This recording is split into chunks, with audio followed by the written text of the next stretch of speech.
Hi, this is Adina here with today's episode of Courage to be Curious with Adina Tovel, our weekly podcast show, which is replacing our previously named podcast show, Wonder Your Way to Brilliant.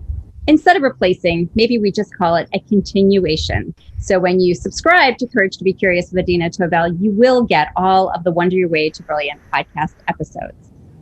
We are in the month of July, and we have been talking about the relationship between freedom and curiosity all month long. If you missed our previous episodes, you can go back and listen to them.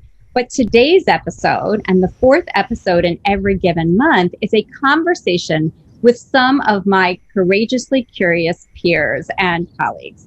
And today I am absolutely thrilled to have two of the most curious women I know together with me on the show for what has to end up being an amazing conversation, because when you put three intensely curious people together, how could you end up with anything else? No pressure, right? So let me just take a moment to introduce my two guests here. And so the first guest I have, and for those of you who are listening, you're going to hear about them. If you're just dying to know who are these people and you want to have a visual, you can hop over to our YouTube channel where the video of this podcast is also available and you can see them in full live color. But our first guest is Amy Steinler, who is a professional perspective shifter. I love that. That is awesome, Amy. And she is an emotional intelligence coach and consultant. And I absolutely love Amy. She is one of these people, when she saw Courage to be Curious on LinkedIn, she reached out. She said, I have to know this person. And we could not stop talking ever since. So Amy, it's so great to have you here. It's a delight to be here. Thanks so much for having me. And our second guest is Carla Shoali. And as you might see as a theme for me, when somebody comes in who really has the curiosity thing, it's like, that's what happens. We just start and there's no stopping. So Carla, I met actually because, as those of you who listened last year might have heard, we interviewed somebody who she works with at SEPTA, the CEO of SEPTA now, Leslie Richards. And Carla arranged all that, organized that, because Carla is the chief officer of integration communication programs at SEPTA, which means she connects people, and she does a remarkably good job of connecting people, as she did. So as we were setting up to interview Leslie, and we had a great conversation. If you missed it, go back and find it. But Carla and I just could not stop getting curious together about curiosity. We just started talking and it hasn't stopped since. And so Carla, it's so exciting to have you here. Well, thank you for having me, Adina, and I'm excited to be here. And hi, Amy. So I promised both Carla and Amy that I would let them elaborate on their introductions by responding to the following question. When is it that you first knew or acknowledged or felt really connected to the fact that you were a curious person? And so, Amy, I'm going to start with you. Can you imagine that first happened for you? You know, it wasn't that long ago. I had a conversation with a friend of mine this weekend. She and I came up through coaching training together. And I was telling her that I was going to be doing this. And she said, oh, that's a perfect fit for you because you're such a naturally curious person. And I was like, actually, I'm not. I was raised to not ask questions. It wasn't polite, especially if a question might ask someone to reveal something about themselves or make them a little uncomfortable. So asking questions was not my thing until I finished coach training and began to coach and realized that the only way to succeed at that was to develop this, wide-ranging curiosity about who people are and the language that they use, the things that they say, the things that they do, and see if I could get below the surface on the things that I was just, sort of seeing. So I want to say it's within the last 10 years that I recognized that I had that capability. It wasn't like, oh, look at me, I'm a curious person. It's like, oh, look at me. I've worked to develop this curiosity. And boy, is it working out well for me. And what's nice about that, or I like listening to the story because it wasn't so dissimilar from my own experience, where I was always acknowledged for all the answers that I had, for doing well in an academic environment where it was all about the answers and not about the questions. And very similarly for me, Amy, is when I went to coach training and suddenly opened up this world of what a really powerfully or well-constructed question can do, and sort of unleashed that curiosity, and it hasn't gotten the plug back put back in yet. So Carla, what about for you? When did you first acknowledge or know or become aware of your own sense of curiosity?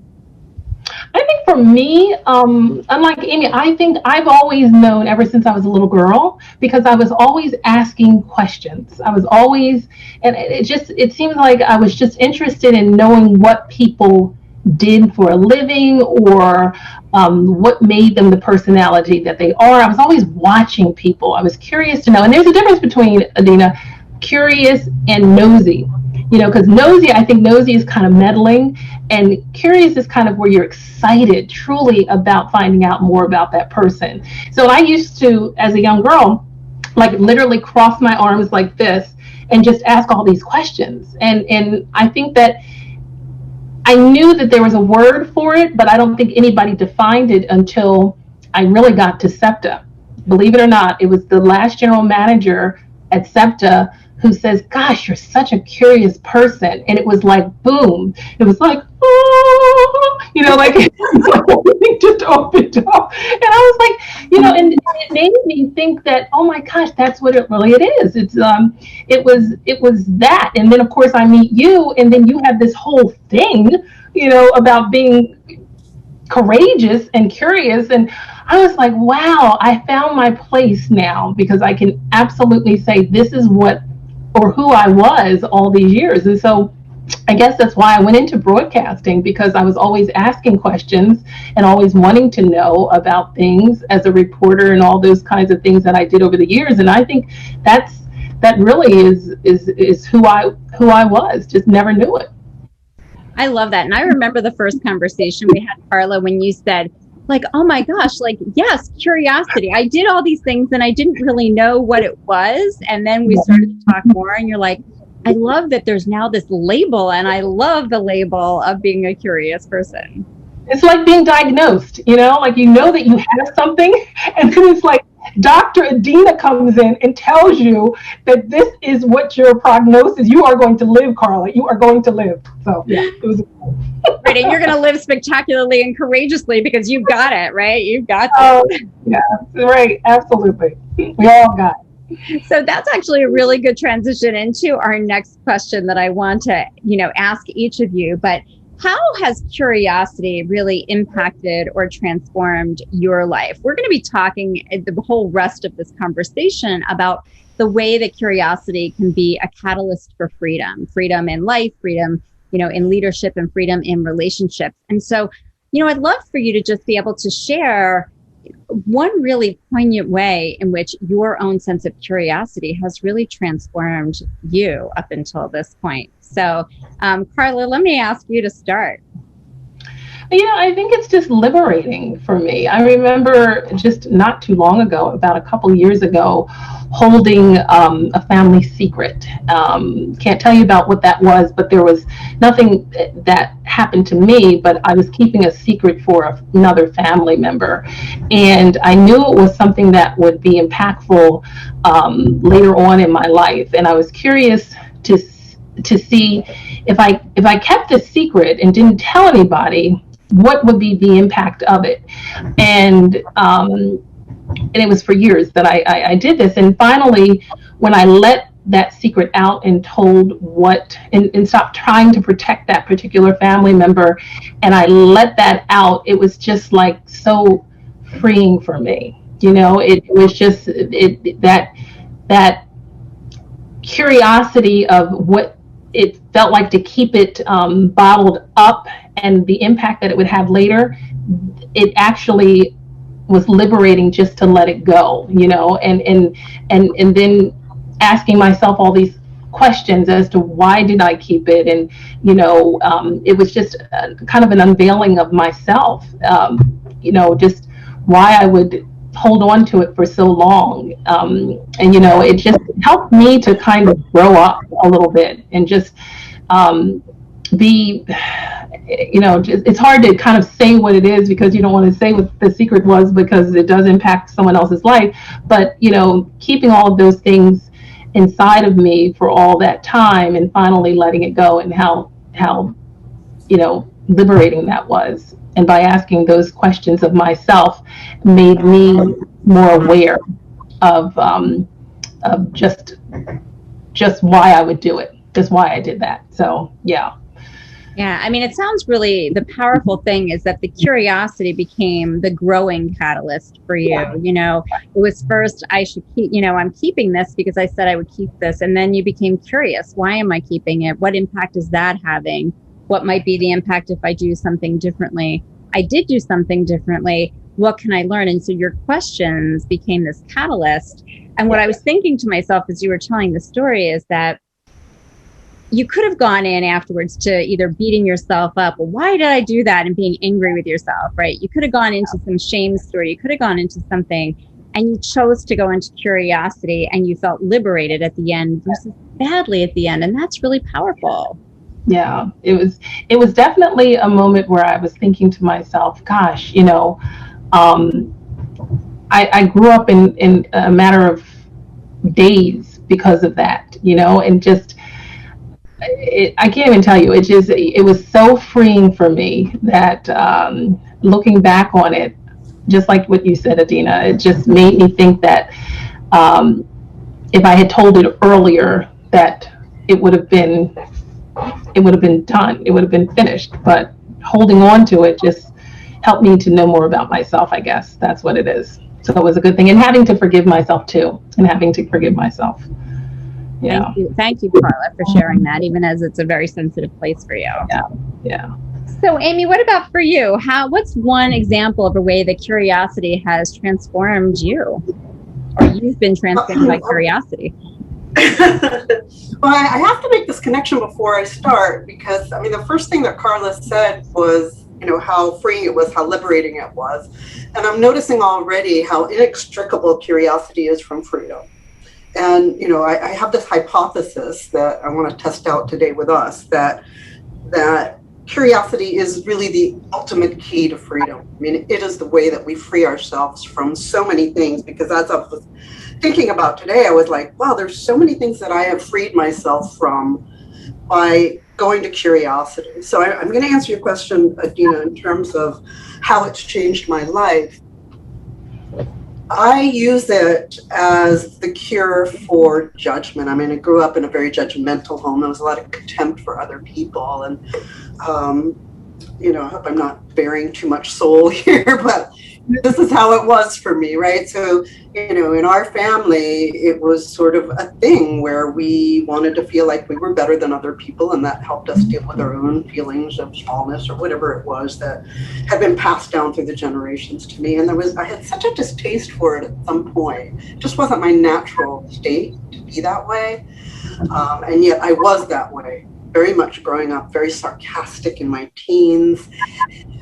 And I will tell you that switching to curiosity has opened up friendships and depth of relationship that I could never have had any other way. So for me, it is the way that I have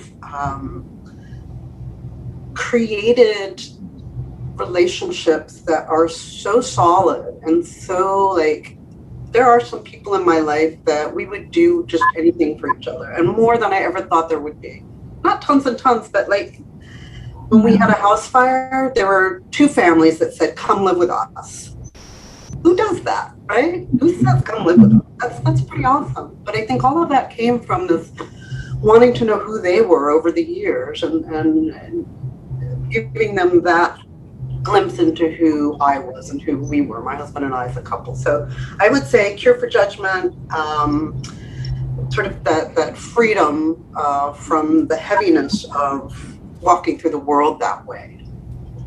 So since we're sort of in the live segment, we're just kind of plopped ourselves right into the live lens of focusing on the relationship between curiosity and freedom. I'm curious, Amy, about what was your relationship with friends before you encountered curiosity? And very much because I think of my own personal experience, not so dissimilar, where there was so much judgment. I had a very hard time sustaining friendships because that judgment thing and the comparison lens, always comparing myself to them instead of being curious about me or curious about them. There was so much comparison and so much judgment that it really made it difficult for me to get close to people. And I'm, curious as to what was your experience of that similar, or how would you describe what was going on for you? Absolutely similar. And the way that I would frame it up now, with all of this stuff that I know because I've trained for 10 years as a coach, is that curiosity frees us from the story that we're making up in our heads, right? So the way that my relationships were harmed was that I would make up a story about what that person, how they done me wrong, they all done me wrong. And I was single until I was in my late 30s. I was 39 when I met my husband. We didn't get married till I was 41. So I could not sustain a romantic relationship for all of those years because I had a story about how they'd done me wrong and, what was all their fault. So when I switched to curiosity and I can say, okay, what's my part in it? And when I switch to curiosity and I can say, well, what else might be going on? If I switch to curiosity and I actually ask the question, hey, what's happening here? This is what I'm observing. And the story I'm telling myself is this. Can I check that out with you? Everything changes. So I think my experience was similar, Adina, that, it's really hard to get close to someone if you can't separate yourself from the stories that you naturally make up. Mm-hmm. Step back and say, well, let me just get curious about this for a second. Take myself out of the middle of the frame, so to speak. Yeah. Yeah.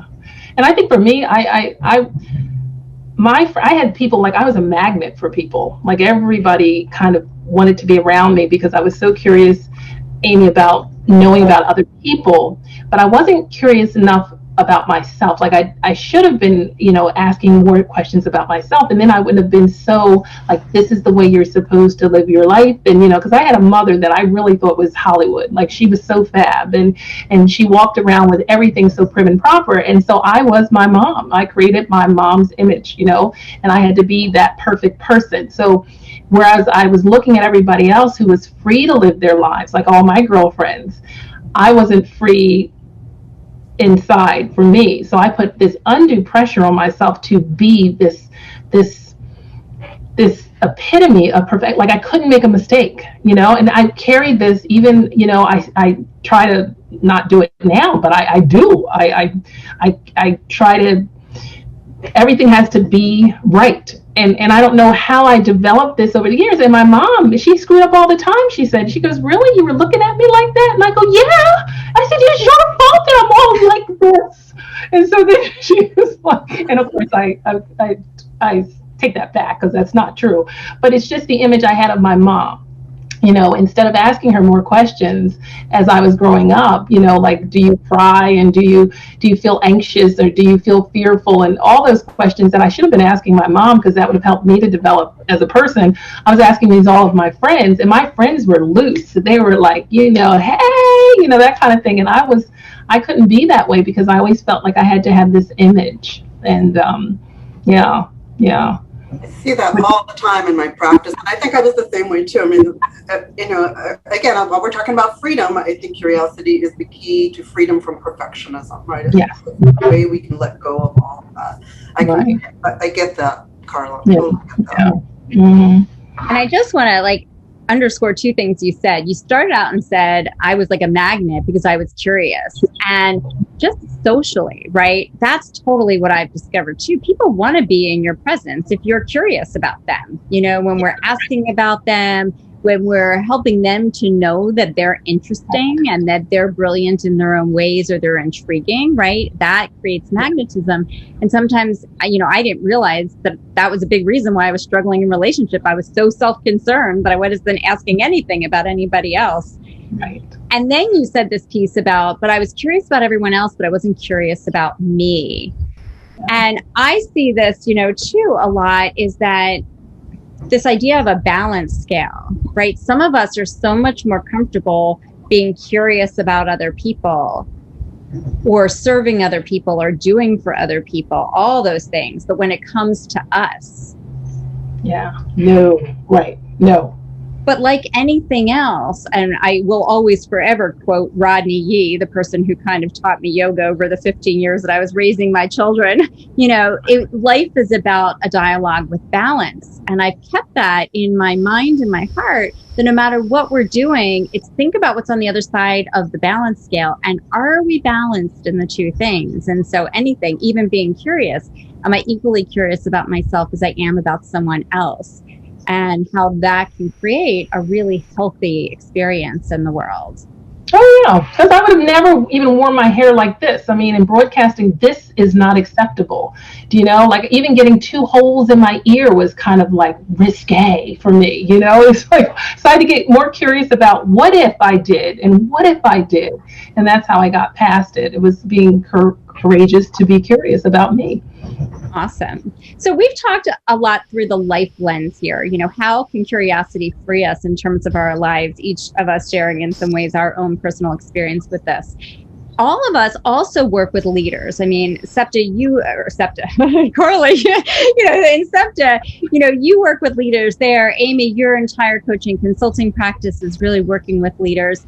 And so I wanted to delve in a little bit and talk about, because there's so many different lenses here, how does curiosity free someone in their role as a leader? Like, what's the relationship between curiosity, leadership, and freedom? So Amy, take it away here. What have you noticed? Yeah, I mean, I think the biggest freedom is the freedom from having to be right. And I sort of grew up, I had to be the smartest person in the room. If I was wrong, like there was something wrong with me. I mean, I really had a hard time with that for a long, long time. I'm reading Adam Grant's new book called Think Again. If you haven't read it, it's awesome because there's a piece in there about how being wrong can be a joy because you get to say, oh my gosh, I'm wrong. I've learned something new, so now I'm less wrong than I was before.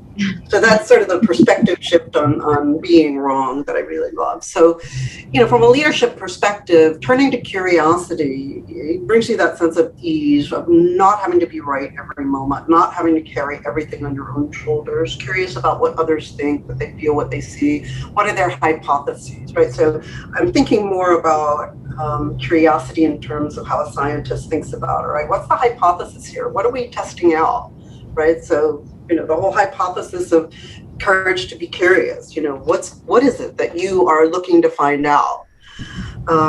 So I want to think about leadership in terms of what are you as a leader hypothesizing? What do you think might be true? And what are the questions you need to ask to find out?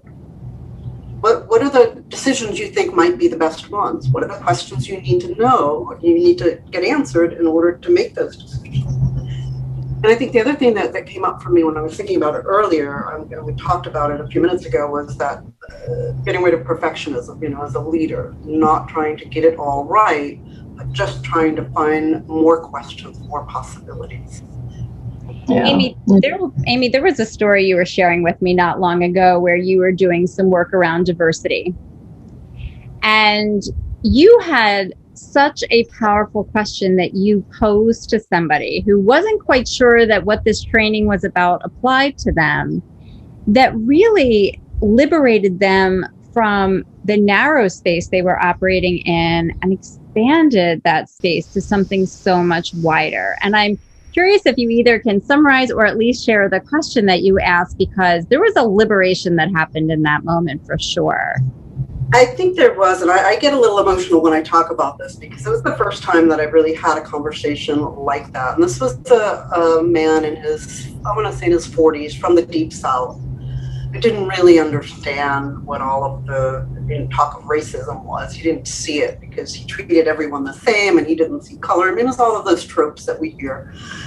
And he didn't understand what he was seeing in the videos of people who, and he called them people because he couldn't quite wrap his arms around Black people being pulled over and, how they were mistreated on camera.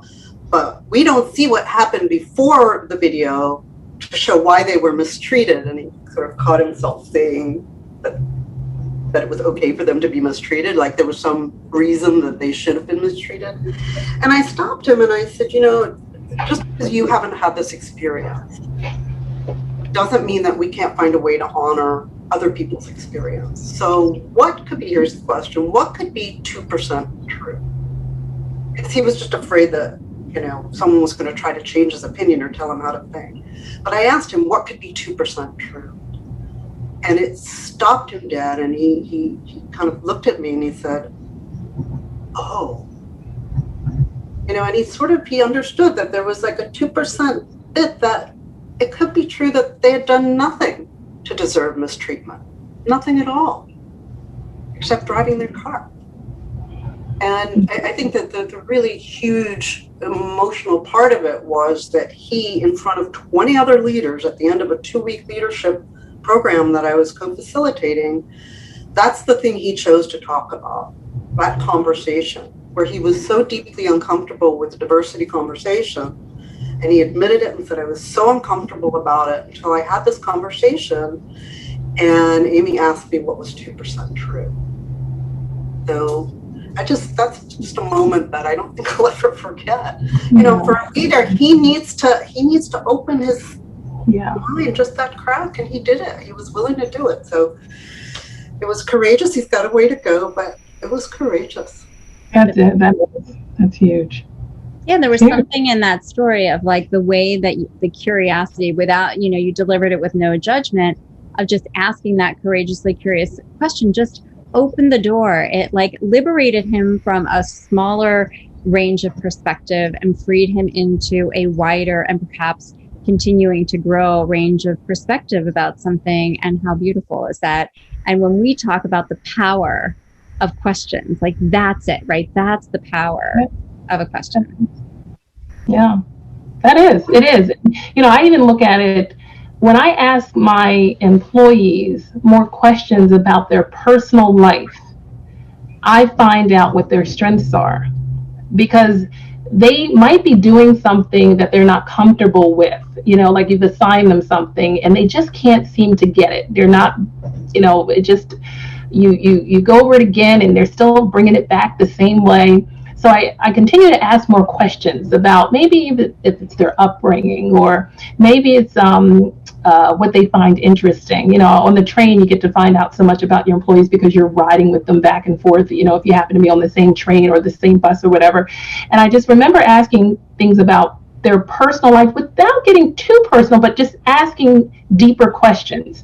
And those questions caused me to learn about them as a person. So I started assigning things differently because of the fact that I'm finding out who they really truly are and what they really aspire to be and how I can bring out the best in them. So I started to change how I even, just like what Amy was saying, when you ask that question where they go, I didn't think of it like that. It's just, you can see that light bulb moment. And this is learning about me as a Black woman being in a leadership position, and they being either a Latino or,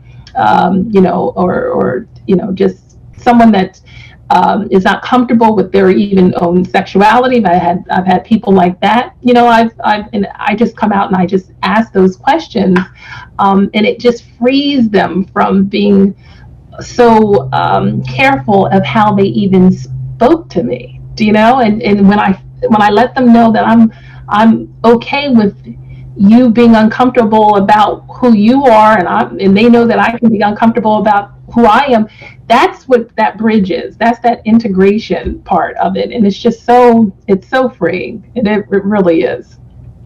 I'm so glad you brought that up, Carla, because one of the things that happens in workplaces a lot, right, is we put on the suit of what feels like it's going to be safe, right, yes, for this environment. And we all make a judgment, right, when we walk in someplace, what's going to be safe here. And typically, especially in workplaces, we can have pretty thick protective garb on, right? Anywhere from like a knight's uniform to a bulletproof vest, something that's keeping us protected, but anything that keeps us protected also keeps us from being known and seen. And there is, there's a lack of freedom in that. Maybe I'm protected, but if I'm not known and seen, and if I'm not known and seen, then I can't be fully valued. I'm not really liberated in this place. And so what you're describing is this idea of being curious as a leader, asking those questions, creating a safe environment for people to share who they are, facilitates a liberation for both you as a leader, but also for them to be able to be who they are and therefore probably do much better work. Yes. Oh my gosh, the productivity, boom. All of a sudden they're churning out the stories. They're writing the narratives. They're doing all this extra work. They want to come back to you and say, look what I did. And you're like, oh my gosh, I knew you had it in you. That's what I get excited about. And then and the freedom of laughter. Like I don't think I'm a funny person, but people think I'm funny. But I just, I they all laugh. Well, laughter is freeing, right? I mean, I think that's the thing that sustained my relationship with my husband for 25 years, because he's extremely funny, and the two of us crack up laughing over the dumbest stuff, and it's just like, gosh, this is why I married this dude. I'm in love with the fact of he makes me laugh, So I don't know. Look at us. We got on this call, and all of us are like, just it's like. That's what's going to happen when you put three curious people together, for sure. And Carly, you've been providing me the most beautiful transitions here. So let's transition into the relationship piece, right? Is how can curiosity be liberating in relationships? And in a sense, we've been talking about relationships. You've been talking about relationships with coworkers, right? We've been talking about relationships with people in a professional sense here. We started off sort of talking about relationships with ourselves. Then we talked about relationships with people in a professional setting. But then we have like our intimate relationship, and intimate meaning anything close. So this is with children, it's with friends, it's with parents, it's with, partners and spouses and things like that. And how can curiosity really liberate us in terms of and be freeing in the context of our most precious and intimate relationships? And so, I want to just share a little story here personally, and then pass it over to the two of you, as I'm sure that you will have things to contribute here as well. And I'm sitting here going through my life about how I could tell a story after, like Amy, I learned to ask questions, how I've liberated so many relationships in my life. And I know my mom listens to this podcast, so I'm going to tell one about her, and hopefully she'll be chuckling on the other side. But most of my life, the relationship with my parents was very practical and pragmatic, right? They took care of the things. I was a kid. How are you doing? What do you need? We reported on what happened over the events of the day and things like that. And there was this piece about, we never really asked questions about the things that at this point in my life, I would say really mattered. And I know that it kept me in a place of, I told myself the stories why that was. I told myself the stories about who they are. I told myself the stories about, I made up my stories about why I believe they didn't ask more about me or things like that. And then, I went to this coach training thing, and it was actually just a few years ago where my father had passed away, and I had a lot more time to just sit with my mom, and we would start having conversations. And I would ask her things, about her past that I'd never asked her before. We had a big conversation that I've written about. In fact, there was a recent blog article that I've written about it, about the role of happiness in our lives, because we were an immigrant family and, business, family-owned business and things like that. And, what came out, because I suddenly knew how to ask questions that I didn't know how to ask before, and we had some space and time, is one, I learned these things about my mother that I never knew, but our relationship, she was in her 80s and I was in my 50s, and it was the first time that I was really feeling close to my mother. It had been a relationship of, functionality. I'm sure she loved me and adored me, and I loved her in a way, but it didn't have that depth that it acquired once I started asking those questions. And as soon as I started asking questions, something else that changed is she started asking more questions about me and becoming much more attentive to the answers than she'd ever been. And where it's led us to in the last few years has been having the most beautiful and closest version of a relationship than we have ever had in our lives. And now I can see that some of what kept us imprisoned in the old relationship, not all of it, but some of it was even knowing what to ask. Mm-hmm. Like, I didn't know how to ask questions like that.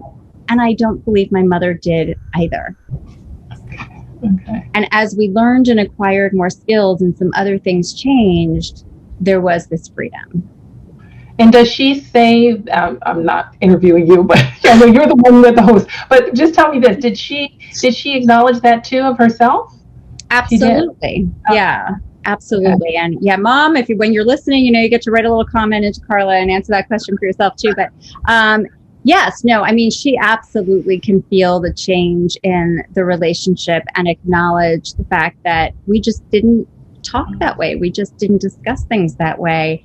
But it kept us all in a very functional place and not in a deeply connected place. Interesting. Yeah, you know what I love about that, Adina, and I'm probably going to call you and ask you for advice on that someday. Not just not knowing what to ask. Of course, how would you know that? If she didn't know, then you didn't come up knowing that those questions were askable. But the thing that I think is your bit of genius here is how to ask them. Again, I think language is so important, and I think hopefully going into the future we'll talk more about the choice of language and how important that is. So how you ask the question is just as important as asking the question. So being thoughtful about that. So I just wanted to give you props for that, because that's something I'm learning from you, Adina, is that it's not just ask the question, it's how do you ask the question in the most non-judgmental way that opens the door for someone to choose to walk through or not.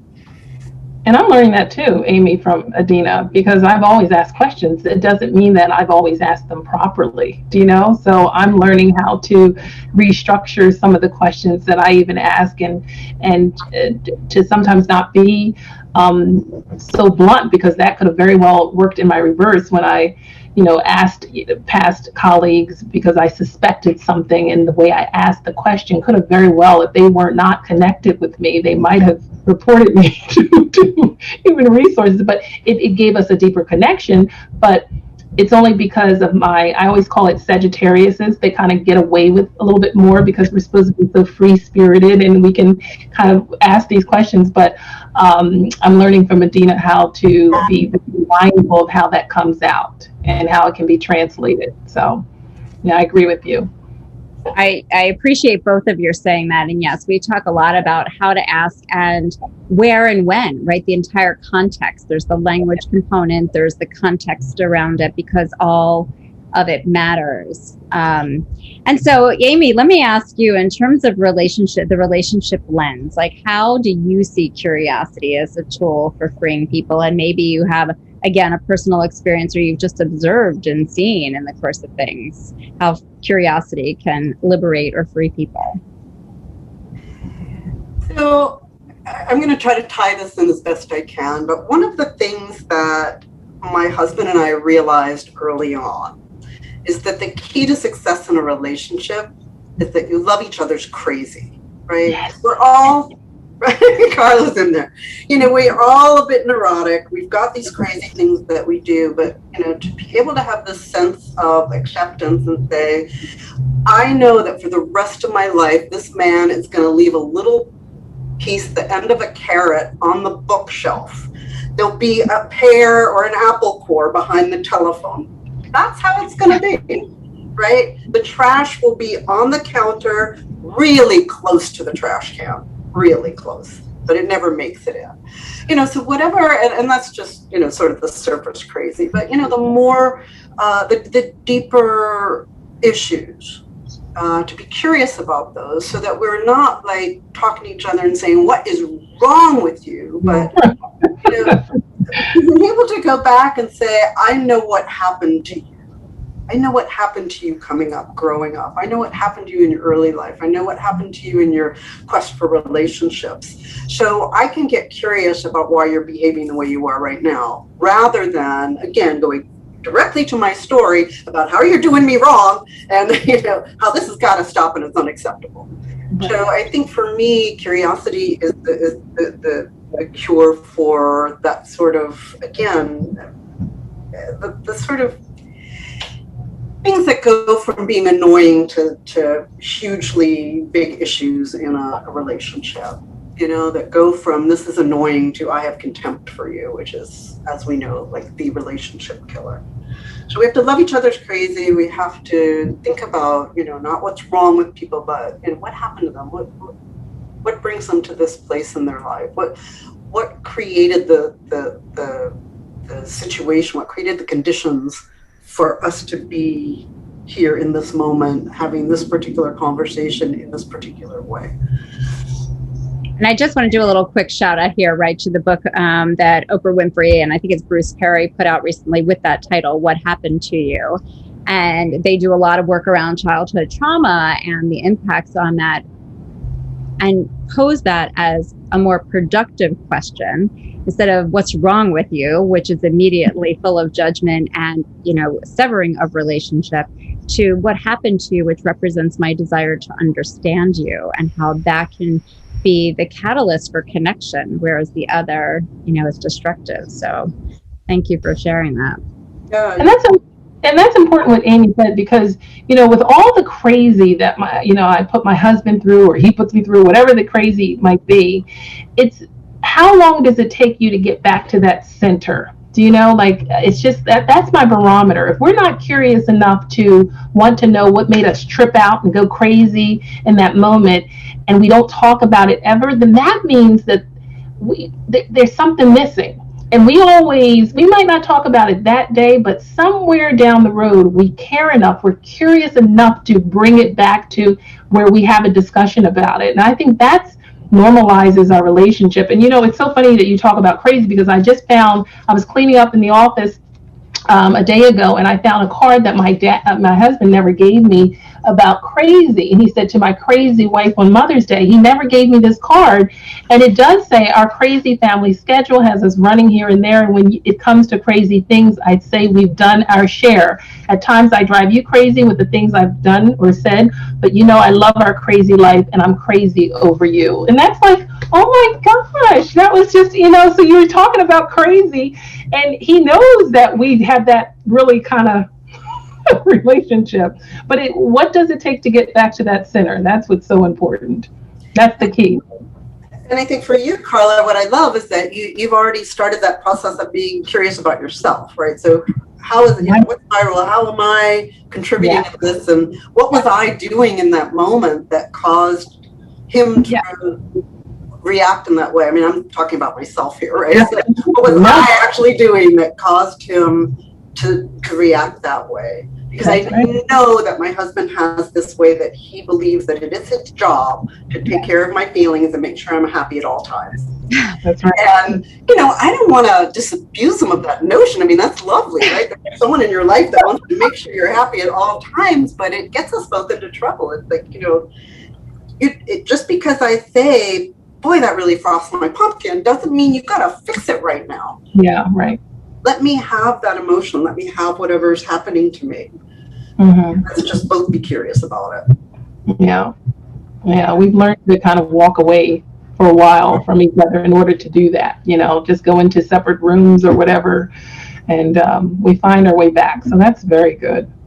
And isn't there a liberation on both sides of somebody being able to not have to be the fixer? Like sometimes it's our inclination. We think it's the easiest thing, but once I've worked with people and training them that what might happen if you gave up the need to be the fixer in every situation. And inevitably, it's always a very liberating experience. Like, you mean all I have to do is actually listen and empathize? Like once they realize that would be something as an alternative, they're like, oh my God, that would be so much easier than what I put myself through trying to fix everything all the time.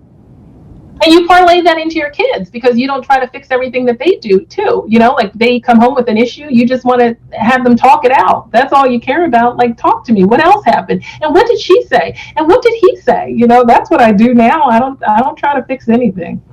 Yes, that's the ultimate. It's a great liberation story, right? It's just being able to move away from the fixer.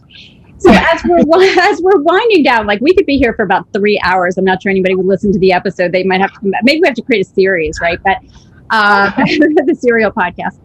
But I wanted to just close here with us posing some just quick questions to each other. What would you want to ask each other? And I'm going to pose one totally out of left field here, just because, you know, inquiring minds want to know. I have a very bizarre relationship with donuts. A very specific and particular relationship with donuts. I'll tell you what it is after. But I am curious about each of your relationships to donuts. So, Amy, what's your relationship to donuts? Oh my gosh. It's it's an on again, off again kind of thing. I notice for my husband, it's a thing. Like, he'll say, you know what I wish I had right now? And 9 times out of 10, the answer is a donut. But I will tell you one pivotal donut story of my life. So when I was in high school, we sold Krispy Kremes as a fundraiser for, I don't know what, swim team maybe it was. And at that time, I could eat an entire dozen Krispy Kreme, the glazed donuts over the course of a day. If you're on the audio, she's like covering her face in shame here. It's part shame and it's part, I can't believe that I was ever able to do this and not gain an ounce. Like, first of all, that much sugar now, I don't know. But it was a thing. I could eat an entire dozen glazed donuts and, then had to pay for it out of my own pocket. I did it. Thank you. That's my relationship to donuts. Awesome. What about you, Carla? What's your relationship to donuts? I don't think I have it. The only relationship I have with a donut is that it would be nice because I'm not a coffee drinker and I'm not really a donut drinker, but if they have to go together. I have to have a donut with a cup of coffee. Something about the donut and the coffee is just, it's a beautiful relationship. It's a beautiful, right? Yeah, it's the sweet and that sort of exactly counterpoint to the sweet. Yeah, if I do both, that's what I would do. All right. Well, I love you. I'm going to try to take lessons from both of you. I have had a very contentious relationship with donuts most of my life, and my kids all know. It's the funny thing, like, you could bring, I will say to them, like, I'd rather you smoke pot than eat a donut, Oh my God. That's funny. They know that if they came home and I discovered them with their friends, like with Jell-O shots, I'd be happier than if I discovered them with a bag of Oreos or a dozen donuts or something like that. So I have a very strained relationship with donuts and with sugar and things like that. So I'm trying to liberate myself from that by getting other people's perspectives. Thank you for being part of my journey of liberation with my relationship with donuts. Wow. So, Amy, anything you would like to ask? Well, I got a question for Carla, because at the very beginning when you were talking, Carla, about being a little girl and being curious, I got this absolute picture in my head of you in a children's book. Ah. So if you were a character in a children's book, that little curious girl, can you either tell me the name of that children's book or a scene from that children's book? Oh goodness! Oh gosh, that's a good one. I guess the book cover might be "Hi, I'm Carla," and I think the character in the book would be just to introduce myself, because I never thought that I was particularly smart growing up. So I always thought, because I hung around really smart people and they always were straight A students. I was never a straight A student. So I think the part I would play in that book is just, hi, I'm Carla, like almost like, because I want people to know my name and that if I just got through that introduction, then we could have a relationship. I think that's, I don't know if that answers it. No, I love that. I love that because there's such energy behind that. Hi, I'm Carla. Yeah. I'm relating to my own childhood where I couldn't have done that. Like, I didn't want to be seen as I didn't want to be known. There was no bright shining, hi, I'm Amy, Yeah. And I was shy growing up. It's just the fact that I did that because I wanted to include. I was always about other people, so I wanted to always include them. So I would always say, "Hi, I'm Carla," introduce myself, so that they can come into my fold and never leave. That's awesome. All right, Carla. So you could either ask something of Amy, of me, both of us. What question would you like to ask? I have a relationship with my bed. I just love my bed. Every time I get into my bed, I just feel like after a whole day, I slide into it and I just feel just so good. There's the protection about it. Can you tell me, both of you, just tell me the relationship you have with your bed. Is there a relationship at all? That's what I aim to get to every single evening, is to my bed. Yeah. Interesting. Yeah. So Amy, you want to go first? Sure. I think the first thing that happens when I slip into bed is this overwhelming sense of gratitude. Like, here I am in this safe place, this quiet place. There's my husband. The 2 cats are here. We're all in this place together. And the only thing we have to do now is rest. We have no other responsibility but to rest. So I love that. There's something really comforting and safe. And I think about, humans throughout time and how they made a bed and what they made it out of and how luxurious what we have is now. And there are people all over the world that don't have that kind of luxury and safety and comfort. So it's a huge, big, whopping donut full of gratitude for me every night. My gratitude donut. That's a good one. I like that. I will say my relationship with my bed right now is very multifaceted, right? I have a real relationship with sleep as an incredibly important restorative experience. And so whenever I get into bed, it's like I am really sinking in. I was a big Star Trek Next Generation fan. And when the Borg would go into like their regeneration centers, I totally took that to heart. Like, yes, this is like the regeneration center where you get to restore, regenerate, refuel. So I have that. I tend, my partner says, to become just much more intimate in how I speak when I'm in bed, which is nice and I guess a good thing, But lately, being in the throes of menopause and hot flashes and things like that, I have to say that I sometimes am a little tortured in my bed for the last couple of years because I can't seem to get that solid full night's rest as much as I would like. So all that restorative stuff that's supposed to be going on, and sometimes I just lie there wanting to throw things. And so it is a bit of a multifaceted and complex relationship right now. I'm hoping that can move past me. Right. But the point is, I think Amy said it too, Adina, is about the gratitude once you do get there. I mean, you have that, you go through those periods. It's like a relationship. You're not having a good relationship with the bed right now, but it will change, but right now it's not your rest and restore place, but it will be. It will be.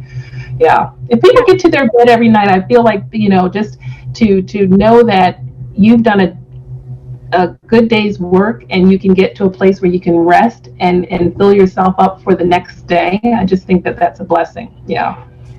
And I love that idea that, there's a place to be curious about the discomfort, right? How am I sitting with discomfort? How am I in this discomfort? Because I'm with you, Dina, man. There are moments when I'm ripping off the covers and fanning myself. But, what's our relationship with discomfort? And for leaders, you've heard Brene Brown say we have to normalize discomfort. How do we get curious about being in that discomfort and what am I thinking about this discomfort that's making it worse? Well, that's a really good question that we're going to save for the month when we talk about discomfort. Right now we're in freedom, so we're going to free ourselves here. And I'm going to keep a thing of ice water or something next to me, I think. Last night I actually lifted up the fan and just held it right over my head for a little bit of relief. Before we go, Dina, I had a question I wanted to ask you. I got my Carla question in about her children's book. Do we have time for one last question for you? Absolutely. Go ahead. I almost gave it away earlier because I realized as I was saying it, oh, this is the question I want to give Adina at the end, which is, what is your hypothesis for this podcast? What are you thinking this might do in the world that we're testing out? Amy is always so amazing, right? She knows how to say it. So, Amy, that's a beautiful question. What is my hypothesis in the world for this? And, I often talk about it this way, and I think about, I finally looked it up. I think it was sung by a group called The Seekers and released in 1971. And it was called, I'd like to teach the world to sing, like a nice little folk song. And I have said I would like to teach the world how to be curious, because I do believe in the experience and the ways in which curiosity can liberate us.